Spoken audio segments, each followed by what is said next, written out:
오늘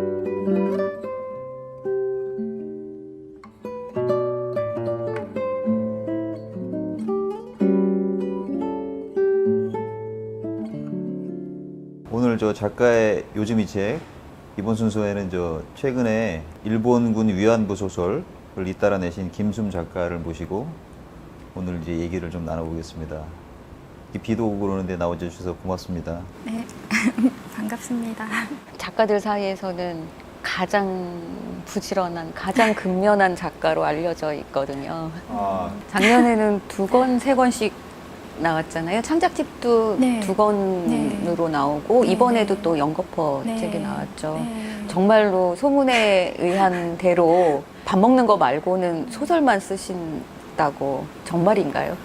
아니, 그렇진 않은데요. 근데 잘 써야 되는데 많이 쓴다는 생각을 못 했었는데 이렇게 어느 날 다작이라는 꼬리표가 저에게 붙더라고요. 많이 쓰는 게 중요한 건 아닌 것 같고. 네. 그 LA 운동화가 네. 그 이한열의 그 버려진 운동화 한 짝을 복원하는 얘기잖아요. 네, 네. 그 작품 이후에 작년하고 올해 계속 그 위안부 관련 소설들을 이렇게 내는 거잖아요. 네, 네. 한 명부터 네. 시작해서 네. 올해는 흐르는 편지, 네. 그다음에 가장 최근에 그 증언록 증언록 소설. 소설 짧은 소설 또 네. 2권을 내셨고 네, 네. 우리가 보통 참여랄까 아니면 뭐 역사, 현실 네, 네. 뭐 이렇게 얘기할 수 있는 쪽으로 관심이 이렇게 급선회한 것 같다는 느낌이 드는데 어때요? 의도적인 선회는 아니었던 것 같아요. 그 LA 운동화 같은 경우는 제가 복원에 대해 관심이 있었어요. 위안부 소설 같은 경우는 쓰고 싶었었어요. 위안부에 대해서. 근데 한 명을 쓰고 나니까 그 한 명이 그 뒤에 이제 흐르는 편지나 증언 소설들을 불러와 줬어요. 그러니까 저는 하나의 그 이미지가 저에게 있었는데 방 안에 홀로 이렇게 섬처럼 앉아 있는 어떤 모습인데 그 이미지를 제가 붙들고 있었던 것 같아요. 홀로 아무도 없이 그 이미지에서 출발한 것 같아요. 개인적으로 할머니에 대한 어떤 추억이나 그런 게 있으세요? 할머니들 좋아해요, 제가. 어릴 때 그 시골에서 자라서 어릴 때 그 주변에 이제 나이 드신 분들이 많으셨거든요. 그리고 예전에 자원봉사 같은 걸 요양원 그런 데서 한 적이 있는데 치매에 걸리신 할머니하고 하는 대화도 너무나 이상한 대화죠, 사실. 근데 그런 대화가 즐거워요. 네, 즐거워요.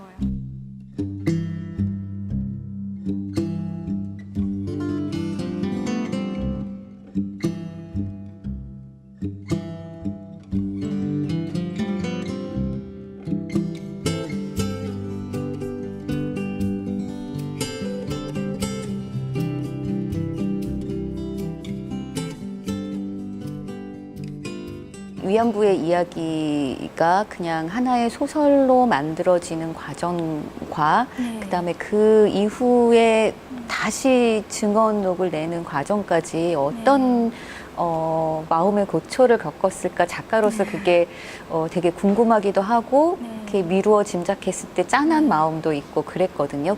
한 명은 증언들에 이제 기대서 쓴 소설이에요. 그러니까 위안부 할머니들을 뵙지 않고 한 번도 뵙지 않고 쓴 소설이죠.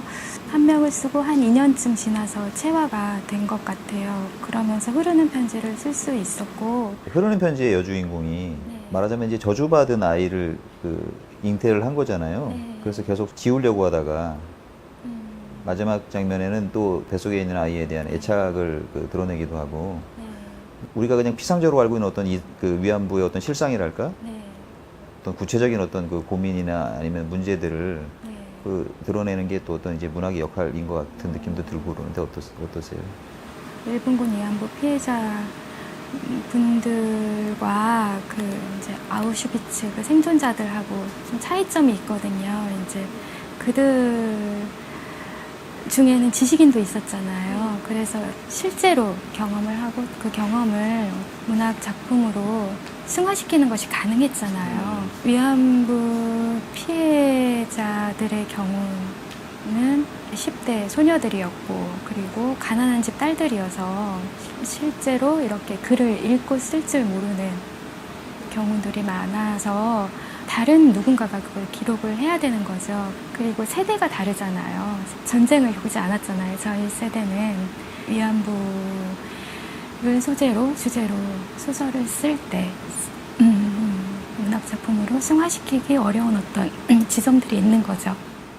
소설이 할 수 있는 일이 있는 거잖아요. 이 할머니들의 이야기로 이 사회에 어떤 일들을 할 수 있었을까요? 있기를 바라세요. 위안부, 일본군 위안부, 또 그 문제에 대해서 잘 알고 있다고들 생각하잖아요. 그런데 잘 모르시는 것 같아요. 그러니까 어떤 과정으로 이제 동원되었고, 또 가서 그 위안소에서 어떤 경험들을 했고, 또 살아 돌아와서 이제 그분들의 삶이 어떻게 왜곡되었는지 그 트라우마를 갖고 살고 계신 거거든요. 그것과 싸우면서 살고 계신다고 생각하거든요. 그렇기 때문에 저는 한 분의 그 증언이라도 좀 제대로 읽어보면 좋겠다. 그게 위안부만의 또 문제는 또 아닌 거라는 생각이 또 들기도 해요. 베트남 전시 성폭력 피해자들도 또 있으시잖아요. 우리가 또 가해자였잖아요. 네. 그렇기 때문에 그 위안부 문제가 저희에게 좀 일깨워주는 어떤 윤리적인 어떤 교훈이 저는 있다고 생각해요. 뭘까요? 그 교훈의 내용이. 성폭력이 일상에서도 이렇게 일어나고 있는 일이잖아요. 하니까 그게 어쨌든 그 여성의 인권 그리고 존엄, 뭐 권리 회복과 관련된 어떤 문제인데, 근데 뭐 그게 또 여성에 국한되는 건가? 그건 아니라는 생각이 들거든요. 인간의 존엄, 회복과 관련된 문제가 아닌가 이런 생각이 넓게는 들어요. 소설책들을 몇 권 쓴 다음에 뭐 제일 가장 크게 다르게 느껴지는 건 뭐 어떤 것들이 있어요? 새롭게.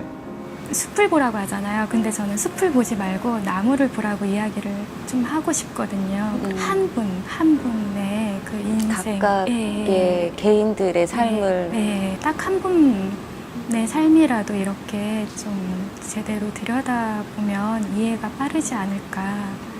이번에 증언소설 2권 작업하면서 2분 할머니들 뵈면 굉장히 고우세요. 험한 어떤 경험을 하지 않고, 그러니까 곱게 살아오신 분들 같은 느낌이 같거든요. 영혼도 고우시고, 몸도 고우시고. 그래서 인간 안에는 그 자정 능력이라는 게 있구나, 회복 능력? 그런 게 있구나. 그걸 믿게 된 것 같아요. 그래서 그게 있다는 걸 믿는 거가 중요하다는 생각이 들었었어요. 그래서 저도 할머니들 뵈면서 저도 치유받는 어떤 그런 느낌이 들었고.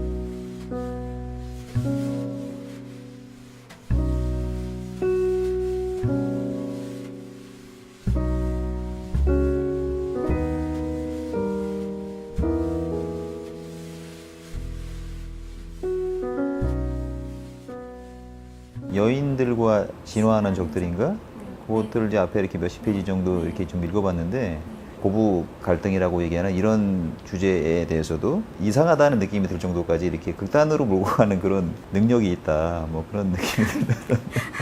이제 집요하다고 이렇게 이야기를 하시는 분들도 계신 것 같은데, 좀 제대로 집요해야 되는데 개인적으로는 좀 아쉬움이 있는 작품이기도 해요. 제대로 집요한 모델은 있어요? 오늘 뭐 소개할 뭐 알렉시 같은 그런 작품도 일단 작가가 되게 생소한데, 마르그리트 유르스나스? 유르스나르. 네. 올해 이제 책 3권을 뜻하지 않게 내고 나서 시를 쓰는 친구에게 이제 아름다운 소설을 읽고 싶다. 알렉시를 읽어보라고 하더라고요.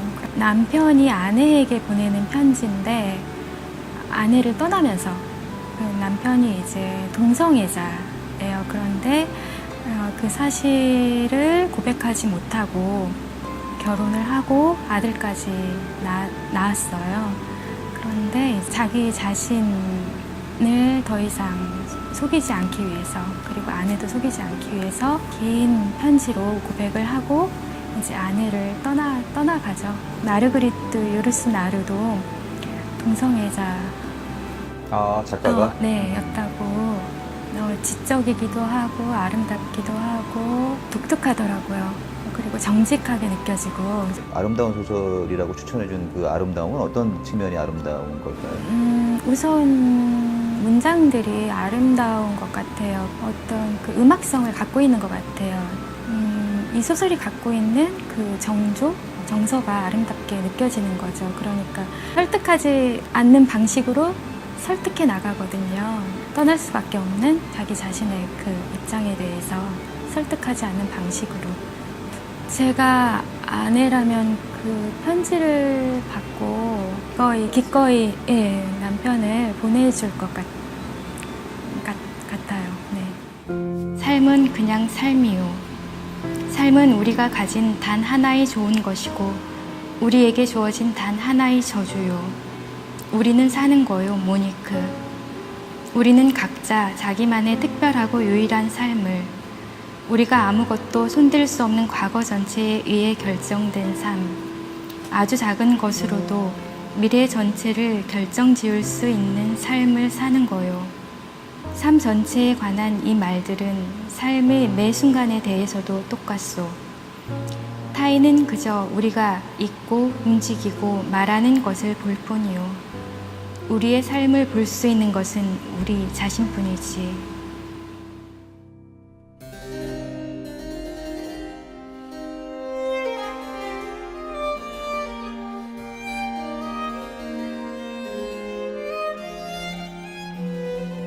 심사를 한다거나 네. 친하게 지내는 또래 작가들이랑 뭐 저녁을 같이 먹는다거나 뭐 이런 활동을 잘 안 하는 편이에요?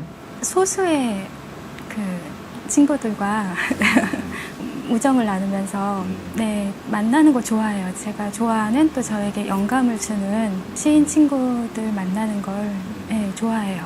주로 소설가보다 그럼 시인한테서, 동료 시인들한테서 영감을 받아요? 그들이 갖고 있는 어떤 기질이 있는데 이제 그 기질들이 저에게 어떤 영감을 주는 것 같아요. 저는 제 글쓰기가 약간 좀 충동적이라는 생각이 드는데 그 시인들의 기질에는 어떤 충동이라는 게 있는 것 같거든요. 즉흥적인 때도 있는 것 같고, 제가 대화할 때 너무 논리적인 대화보다는 약간 좀 어긋나면서 이렇게 나아가는 대화들이 있잖아요. 그런 대화도 좀 즐기는 편인 것 같고. 네. 앞으로 이제 뭐 어떤 작품들을 좀 쓰고 싶어요? 며칠 전부터 쓰고 있는 소설 단편? 천천히 좀 써보고 싶어요. 급하게 말고. 제목 정하셨어요? 가제인데 긴 복도? 긴 복도. 김순 작가님도 소설을 내면 이것이 되게 자전적 소설이 아니냐라는 질문을 덜어 받곤 하지요. 혹시나 이제 제 이야기로 오해할까봐 주저하고 싶진 않아요. 쓰는 걸. 제가 쓰고 싶은 게 있는데 제 이야기일 거다라고 이제 저는 항변하고 싶은 마음은 없어요. 그냥 그렇게 증언소설 쓰면서 제 이야기가 아니죠. 그런데 이제 저의 삶이 스며들더라고요. 이렇게 어떤 문장들에 섞여서. 그러면서 또 재미를 느끼고 저에게 에너지가 되어서 계속 쓰게 하는 에너지가 되어서 돌아오고 저에게. 오히려 위안부 할머니와 같이 그 이야기를 만들면서 서로 정화 활동을 한 것이 아닐까, 본인이 말씀하신 대로. 교감이 이루어진 거죠. 그러면서 그러니까 할머니의 영혼, 저의 영혼, 두 영혼이 만나서 새로운 어떤 영혼을 만들어내는, 빚어내는 것 같은 어떤 그런 느낌?